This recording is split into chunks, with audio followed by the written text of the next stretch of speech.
Politicians for breakfast, till infinity is endless. Bill and Hillary, George Bush, everybody's getting it. Presidents, Supreme Court, justices, and senators run up in the White House, erase people, edit them, press delete, hit them in the chest. When Martin Lawrence was in that chair, we talked about Blue Streak. I love that dude. He played a role in your life, I believe. How do you feel about him as a person, as an artist? Martin Lawrence is the guy that showed everybody you can make it from D.C. to Hollywood. And I had a personal stake in his success. Every time he did something, it made me feel inspired and really good. And he was always real nice to me. He'd sit me down, what's going on with you, baby boy? What? We'd talk about comedy, whatever. And, you know, when we did Blue Streak, we were promoting it, and Martin had a stroke. He almost died. And then after that, I saw him, and I was like, oh, my God, Martin, are you okay? And he said, I got the best sleep I ever got in my life. That's how tough he is. So let me ask you this.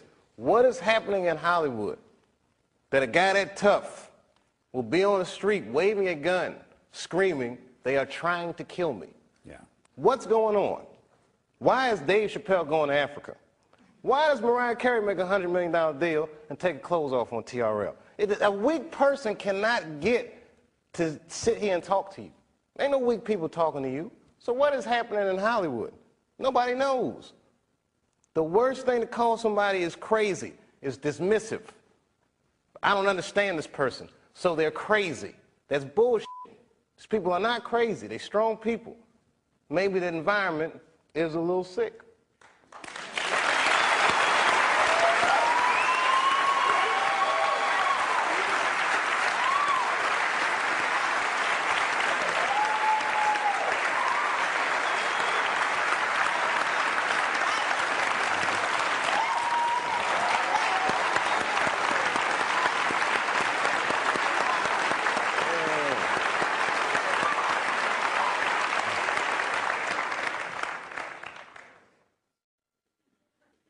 What did you mean, Dave, when you described your father's death in 1998 as the beginning of a terrible decline? I was 23 when I was doing Half-Baked. I was getting ready to turn 24. And I was going through all the things that a dude goes through when it goes from one level to the next. I was starring in a movie that I wrote.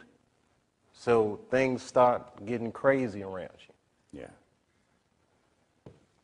And my 24th birthday was coming on August the 24th, and I said, this is going to be a big one. And the morning that I turned 24, phone rang,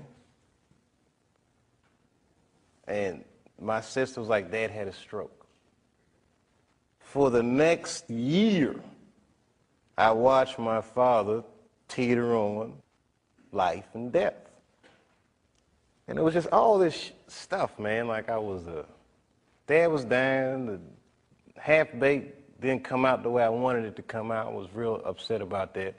Because it was a real cool script, and then I saw it, I was like, hey man, you made a weed movie for kids.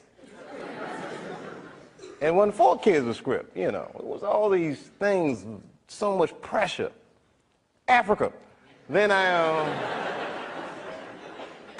was in Ohio. I get a call on my cell phone from Hollywood. I'm like, hello, Hollywood. They're like, hello, Dave. They're like, that pilot you did for Fox, looks like they want to pick it up. We need you to come out because they want to meet with you. And I was like, well, listen, I can't really come out right now. Got a real bad situation at home. Can we talk about this on the phone? No, they would rather meet with you in person. But you know, like the horror that they turned us into, I jumped on that plane and left my father's bedside, which I regret to this day, and I went out and I sat with these people in this room, and if you can imagine a large circle of people, and I was 12 o'clock, the black dude. Yeah, Dave, we really liked the show, but the pilot episode was about me getting booed off stage at the Apollo. They go, you know, but what are we going to do about it? I mean, there's not really any white people in it. So, well, it's about the Apollo.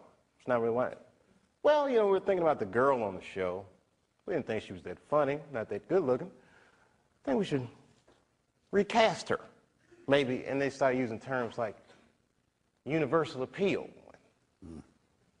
basically saying they want me to recast a girl with a white woman. I said, yeah, I don't think I can do this, and I quit.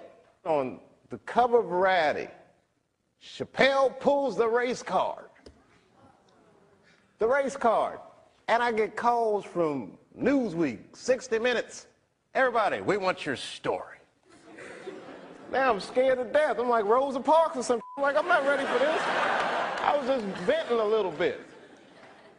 And then, a few months later, Dad dies.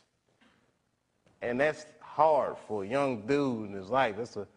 That's a real tough loss. I was there when he died. And he went from being my father to what are we going to do with the body? Within moments, it was over. And I'm going through all this stuff, and this is the guy I would usually talk to, right? Dead. And I got to figure this out for myself. I don't want to figure this out for myself. You know, I was beat down. I wasn't living right. You know what I mean? Like, the weed thing was just a bad habit at this point, and you know what I mean? All these, you know, chicken head girls you mess with when it comes with the territory. I'm just being real. Just being real.